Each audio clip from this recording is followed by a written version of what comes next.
guys, assalamualaikum. We learning spoken English. ওকে, এটা কি? What is this? ওটা কি?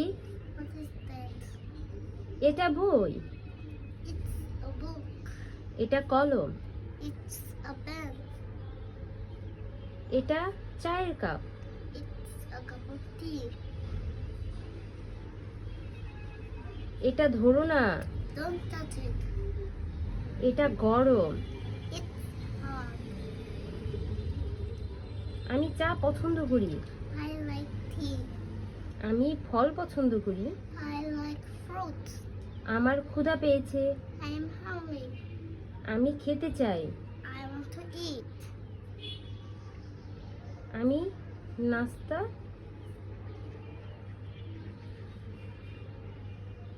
করব।